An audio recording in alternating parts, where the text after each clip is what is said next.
Welcome to our deep dive into Yuval Noah Harari's Homo Deus, A Brief History of Tomorrow. Oh, it's a fascinating book. It really is. It takes us on this wild ride through humanity's past, present, and future. And I think we're going to extract some seriously thought-provoking stuff from it for our listeners. Yeah, buckle up. You ready to tackle some big questions? Absolutely. I think this is a book that really makes you kind of reconsider what you thought you knew about, well, everything. It does. From how we, conquered the planet to where we might be headed as a species. Harari he doesn't shy away from anything. No, he doesn't. And one of the most striking things that he points out right off the bat is how successful humans have become at overcoming the things that used to, wipe us out in droves. Totally. Like more people die today from eating too much than from starvation. Right. It's crazy. Like that kind of flips the script on survival of the fittest, doesn't it? Yeah, it's this fascinating paradox. Yeah. As Harari puts it, we've become so good at solving the problems of the past. Mm-hmm. That we're now facing a whole new set of challenges. Right. A lot of which are self-created. Yeah. Okay, so let's unpack that a bit. Okay. So Harari's arguing that humans have essentially triumphed over famine, plague, and war. Those were the big ones, right, for most of our history. Absolutely. That's what we're up against. And he even goes so far as to say that for the first time in history, more people die from old age than from infectious disease. Really? And get this, more people die from suicide than from war, terrorism, and crime combined. That's pretty powerful. It is. Those statistics, I think they're pretty powerful. And it does make you kind of think, oh, we've got it all figured out, right? Yeah, and that's what he cautions against, right? He's saying this victory, while remarkable, shouldn't make us complacent. Right. Because new challenges emerge as old ones are vanquished. Right. So, to give an example, think back to the Black Death in the 14th century. It wiped out a huge chunk of Europe's population. Or the smallpox epidemic that ravaged the Aztecs in Mexico. Oh, yeah. We're talking plagues that reshaped entire civilizations. Yeah, it's hard to even fathom that scale of devastation, really. Totally. But you're saying those kinds of events, they're less likely today because of our advancements, right? Exactly. Now, compare those historical plagues to more recent outbreaks like Ebola or AIDS. Right. Tragic, yes. But thanks to medical knowledge and public health measures, we were able to contain them relatively effectively. Right. So, we're clearly in a different place when it comes to managing disease. But Harari argues that new vulnerabilities emerge as we solve old problems, and one of the most significant shifts he points to is the agricultural revolution. Okay, so this is where it starts to get really interesting, because Harari calls the agricultural revolution a deal with the devil. Right. And I'm no farmer, but how can something that led to food security, and allowed civilization to flourish be a bad thing? Yeah, it's interesting. That's where Harari's perspective is so thought-provoking. Okay. He's not saying that agriculture is inherently bad. Okay. But he argues that it represents this fundamental shift in our relationship with nature, and particularly with animals.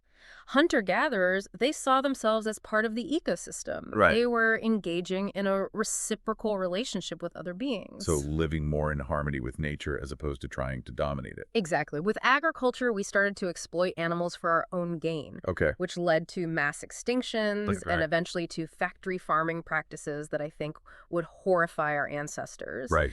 He uses the example of separating calves and piglets from their mothers at birth. It's standard practice in factory farms, but he argues that most hunter-gatherers would find that morally repugnant. Yeah, I see what you mean. It's like we traded a more balanced relationship for efficiency and control. Yes. Is he saying we should all go back to being hunter-gatherers? No, not necessarily. But he is asking us to consider the true cost of our progress. Right. And whether we've sacrificed something essential about our connection to the natural world in the process. Yeah. That's an interesting point. It's like we think we've conquered nature, but maybe we've just become more dependent on a system that's ultimately unsustainable. Exactly. And this ties into another fascinating concept that he explores. The power of what he calls fictions, or intersubjective realities. These are things that don't exist objectively in the natural world, but have power because we collectively believe in them. So things like the US dollar, Google, or even the concept of human rights. So these are ideas, stories, shared beliefs that shape our reality, even if they don't have, like, a physical, tangible existence. You got it. And Harari argues that these fictions have become increasingly powerful over time, enabling us to cooperate on a massive scale and build complex societies. Like money, right? A dollar bill, it's just a piece of paper. But we all agree it has value, and that shared belief allows it to function as currency. Exactly. So I'm starting to see what you mean by these intersubjective realities. Yeah. But how does this all relate back to the idea of progress and the potential downsides he's talking about? So Harari argues that the dominant fictions of a society, they shape its values, its goals, even its sense of morality. Okay. And one of the most powerful fictions in human history, he argues, is religion. Okay, so he's looking at religion as a kind of fiction that has shaped human civilization. Yes. I can see how that could be a little controversial. It is, but he's not making a judgment about whether religion is good or bad. He's simply analyzing how it functions as a system of beliefs that has enabled large-scale cooperation. He traces the evolution of religion from polytheism to monotheism, arguing that both forms provide meaning, purpose, and a framework for social order. So religion, whether you believe in the literal truth of it or not, has played a significant role in shaping human societies and how we understand the world. Precisely. And Harari argues that, in many ways, the dominant fiction of our time is humanism. Okay. Before we go any further, can we just clarify what we mean by humanism? We're not talking about like a specific organization or a set of beliefs, right? We're talking about this broader philosophical stance that places human experience at the center of meaning and value. Okay. It emphasizes human reason, ethics, and this pursuit of human flourishing. And Harari argues that humanism has been incredibly successful in shaping the modern world, driving progress in science, technology, human rights. Okay. So humanism is kind of the story that's shaping our world right now. Yeah. But you said that Harari also sees some potential downsides to our progress. He does. How does that tie in? So he argues that humanism, despite its successes, is facing some internal conflicts and contradictions that could lead to its downfall. Oh, okay. I'm intrigued. Tell me more about these conflicts within humanism. So he points to the tension between different interpretations of what it means to prioritize human experience. For example, you have socialist humanism, which emphasizes equality and social justice. But then you have evolutionary humanism, which focuses on competition and the idea of inherent human superiority. So even within this framework of humanism, you have these competing visions of what it means to be human and what our goals should be. Exactly. And those different visions can lead to conflict. Precisely. And he uses some pretty stark historical examples to illustrate this point. He connects evolutionary humanism to movements like Nazism, which promoted this twisted view of human superiority and led to the horrors of World War II. Yeah, that's a pretty chilling example. It really drives home the point that even seemingly positive ideas can have a dark side if they're taken to extremes. So he's saying that humanism itself, even though it's been a force for progress, could also be its own undoing. That's one of the most thought-provoking arguments in the book. He suggests that humanism's success in overcoming other ideologies might ultimately lead to its own demise. And we're going to delve into that more deeply in the next part of our deep dive. Because it's closely tied to the rise of algorithms and artificial intelligence. Okay, I am hooked. We've covered a lot of ground. We have. We went from humanity's triumph over these existential threats to the potential downsides of the agricultural revolution, the power of fictions to shape our world. And now we're about to enter the realm of algorithms and AI. Can't wait to see where this goes. Stay tuned, because things are about to get even more mind-bending. We're going to explore how these new technologies are challenging our understanding of what it means to be human and what the future might hold for us as a species. I'm ready. All right. So you'll recall we were just talking about how humanism, despite its successes, might contain the seeds of its own downfall. Yes, and I am really curious to hear how that connects to this whole idea of algorithms taking over. Okay. It seems like we're on the verge of this major power shift where human authority is being challenged by, these increasingly sophisticated machines. Yeah. And it's both exciting and a little terrifying. It is. It is. And I think that's what's so compelling about Harari's analysis. Yeah. He's not just describing these trends. He's asking us to really think critically about what they mean for the future of our species. Okay, so let's dive into this idea of algorithms. Okay. I mean, we hear this word everywhere these days. We do. But in the context of Homo Deus, what's he really getting at? He's talking about the rise of increasingly sophisticated computer programs that can make decisions, often more efficiently and effectively than humans can. And these algorithms are already impacting our lives in countless ways. Like when Netflix suggests what I should watch next, or Spotify curates a playlist. Those are definitely examples of algorithms at work. Okay. But Harari's talking about something, much bigger. Okay. Think about medical diagnoses, stock trading, even driving. Okay. We're seeing algorithms that can outperform humans in these areas, and their influence is only going to grow. So it's not just about like convenience or entertainment. It's about these algorithms having real power to shape our lives, maybe even control them. Yeah, that's the question he wants us to grapple with. And he points to examples like Watson, the supercomputer that beat human champions on Jeopardy.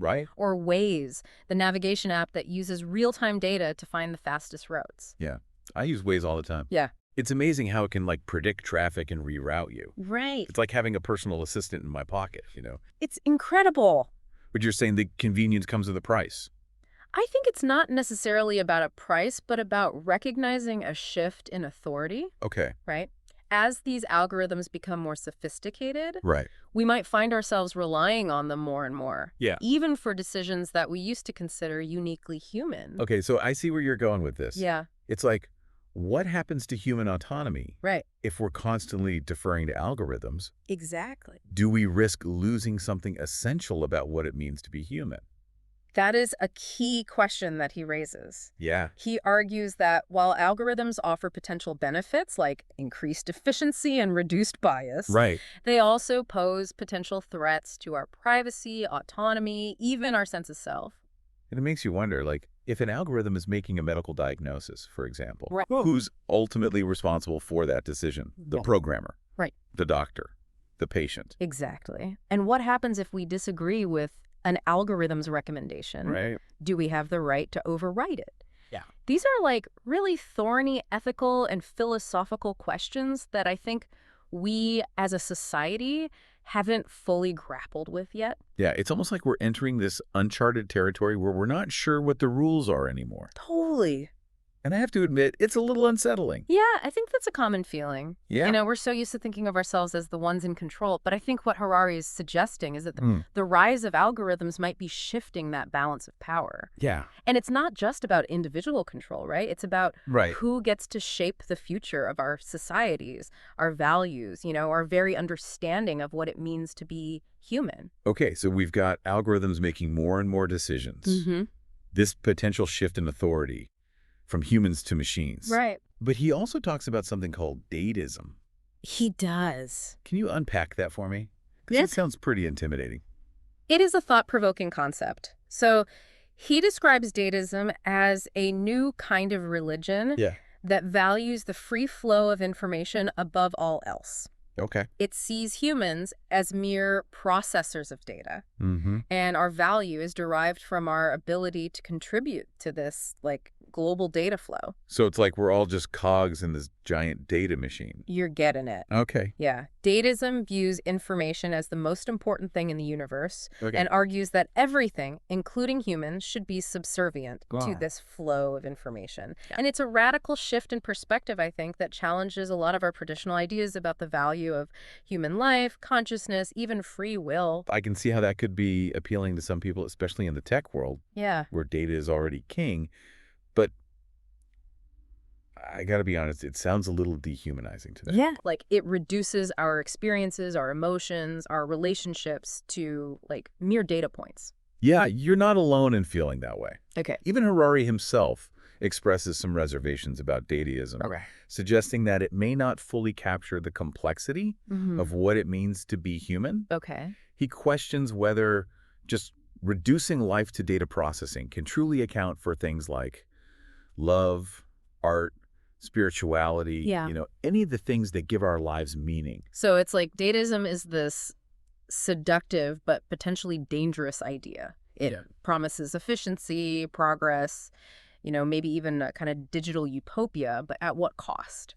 Yeah, and I think that's exactly the question he wants us to ponder. Yeah. As we become increasingly reliant on algorithms and data-driven decision-making, Right. we need to be mindful of the potential consequences. Mm-hmm. We need to ask ourselves, like, what role we want these technologies to play in our lives. Right. And how we can ensure that they're serving humanity rather than the other way around. Yeah, it's a tall order, especially in a world where technology is advancing at such a rapid pace. It is. But it sounds like a conversation we desperately need to have. We do. And speaking of advancements, he also talks about the possibility of Homo Deus. Yeah. This new species of human with, enhanced abilities. Mm-hmm. Mm-hmm. Where does that fit into all of this? So that's where I think his book goes from analyzing the present to kind of speculating about the future. Right. He suggests that we might be on the verge of creating a new kind of human. Okay. One that transcends our current biological limitations. Okay, so we're talking about superhumans, like something out of a science fiction movie. In a sense, yeah. Okay. He suggests that we might use technology to enhance our physical and mental abilities. Okay. Potentially achieving things like immortality, heightened intelligence, even like a kind of blissful state of being. Bliss. Whoa. Okay, that sounds pretty far out there. Is he saying this is definitely going to happen? No, I don't think he's making predictions. I think he's exploring possibilities. Right. Pushing us to consider what might be achievable if we continue down this path of technological advancement. It's both exciting and terrifying to think about the potential consequences of creating like a species that's essentially superior to us. Right. I mean, would we even recognize them as human? Right. And what would happen to the rest of humanity if only a select few have access to these enhancements? These are some of the big questions that he raises. And again, he's not advocating for or against these developments. He's just urging us to think critically about the potential implications of creating Homo Deus. I'm starting to see a pattern here. Yeah. Harari's really good at identifying these like massive trends and potential turning points in human history. But he doesn't give us any easy answers. No. It's like he's throwing these big questions out there and challenging us to figure it out for ourselves. Yeah, that's a great way to put it. Homo Deus is a book that forces us to confront some uncomfortable truths about our past, present, and future. Yeah. It doesn't offer simple solutions. Okay. But it does provide, I think, a really valuable framework for thinking about the challenges we face as a species in this rapidly changing world. So we've covered a lot of ground. We have. From the rise of algorithms and the potential of dataism to this possibility of Homo Deus. Yeah. But he also goes into the philosophical implications of all of this. Yeah. And I'm particularly interested in what he has to say about consciousness. That's where things get really mind-bending. And that's precisely what we'll be exploring in the next part of our deep dive. Okay, I'm ready to have my mind blown. Lead the way. Welcome back. We've been on quite a journey. We have. Exploring Yuval Noah Harari's Homo Deus. We've covered humanity's remarkable achievements, really. Yeah. And sort of the potential pitfalls of all this progress. Yeah. We talked about everything from the agricultural revolution to the rise of algorithms. To the looming shadow of dataism. Yes. And now, for the grand finale. Yes. We are diving into one of the most profound and mind-bending. Yes. Mind-bending aspects of Harari's book, The Nature of Consciousness. This is where things get really interesting. Okay. Because Harari challenges some of our very basic assumptions about what consciousness is and why it even matters. Okay, so let's start with the basics. Sure. What do we even mean by consciousness? It's one of those things that everyone thinks they understand. Right. But when you try to define it, yeah, it's slippery. It gets really slippery. Like trying to grab smoke. Right. But generally speaking, we can think of consciousness as this ability to experience the world subjectively, to have feelings, thoughts, sensations. So having an inner world, a sense of self. Right. And for most of human history, we've just assumed that consciousness is what makes us special. That's it. It's the pinnacle of intelligence. You know, like the classic image of like humans at the top of the evolutionary ladder looking down on all the other creatures. Exactly. But Harari argues that that might be a completely wrong way of looking at things. He suggests that intelligence and consciousness might actually be decoupling. Okay. that we're creating forms of intelligence, particularly artificial intelligence, Right. that are incredibly smart, Mm-hmm. but not necessarily conscious. Wait, so you're saying that a computer could be smarter than a human Yeah. without actually being aware of itself? That's the idea. Wow. Okay. And it raises a really fundamental question, I think. Yeah. What's more important, intelligence or consciousness? That's a really mind-blowing concept. It is. Because we tend to equate intelligence with consciousness. Yeah. But what if they're not the same thing? What if they're totally separate? And I think Harari is suggesting that that distinction is crucial Okay. to understanding the future All right. as we develop these, increasingly sophisticated AIs. We might find ourselves interacting with machines that can, solve complex problems, make decisions, Right. maybe even create art, Yeah. but they won't actually experience those things the way Right. that we do. So they might be able to compose a symphony, Yeah. but not actually feel the music, Right. or write a poem, but not understand the emotions behind the words. Mm-hmm. That's both fascinating and a little unsettling. It is, and it has profound implications, I think, for how we interact with these machines, how we value them, and even how we define our own humanity, right? Right. If a machine can outperform us intellectually, Mm-hmm. but lacks consciousness, does that make us less special? Does Right. that make us less human? It makes you wonder, what is the point of consciousness then? Right. If it's not essential for, intelligence or achievement or... Right. That's the question philosophers have been grappling with for centuries. Yeah. And I think what Harari's book does is it adds another layer to this debate by suggesting that maybe consciousness, as we understand it, Right. is just a phase Yeah. in the evolution of intelligence. So maybe we're just a stepping stone to some other form of intelligence that's beyond our comprehension. It's possible. I mean, that's a possibility that he doesn't shy away from, and it ties into another fascinating idea that he explores. Okay. This possibility of manipulating consciousness itself. Yeah. He discusses experiments where scientists were able to control the emotions and behaviors of rats. Oh, yeah. Using electrodes implanted in their brains. I remember reading about those. It's amazing. Yeah. And kind of disturbing to think that we could control someone's feelings and actions just by stimulating certain parts of their brain. And if we can do that to rats, what's to stop us from doing it to humans, right? Right, exactly. Imagine a world where our emotions and desires are manipulated Oh, wow. for someone else's gain, where our very sense of self Right. is controlled by external forces. Okay, now that's a truly terrifying thought. That's like something out of a dystopian sci-fi novel. It is. Is that really a possibility we need to be worried about? I don't think he presents it as a certainty, Okay. but as a potential consequence of, Uh-huh. our growing understanding of the brain and our increasing ability to manipulate it. Right. And he's not saying that technology is inherently bad, Mhm. but he's urging us to be mindful, right? To engage in these ethical discussions about the boundaries we want to set. So it's not about rejecting technology altogether, but about using it wisely and responsibly. Easier said than done, I think. Absolutely. It requires us to confront some uncomfortable questions, I think, about what it means to be human, what we value, what kind of future we want to create. Yeah. It's about recognizing that technology is a tool. Right. And like any tool, it can be used for good or for ill. Right. The choice is really ours.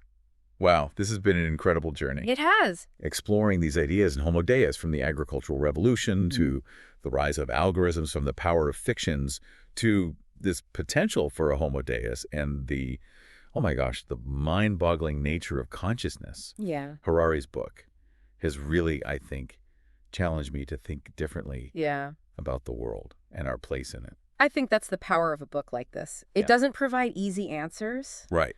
But it pushes us to ask, better questions. Right. To consider different perspectives and just to engage in critical thinking about the forces that are shaping our world. And perhaps, most importantly, it leaves us with this sense of responsibility for the future that we're creating. Absolutely. We're not just passive observers. Right. We're active participants in shaping the course of human history. That's a powerful message to take away, I think, from this whole deep dive. It is. We've covered a lot of ground, but there's still so much more to explore in Homo Deus. It's a book that rewards multiple readings and continued reflection. If you're ready to have your mind blown wide open and to grapple with some of the biggest questions facing humanity, Yeah. I highly recommend checking out Homo Deus. It's a challenging read, but it's well worth the effort. Absolutely. And we hope you'll join us again for future deep dives into the world of ideas that matter. Until then, Keep exploring. keep questioning. Keep questioning. And keep imagining the possibilities. Absolutely. Thanks for joining us.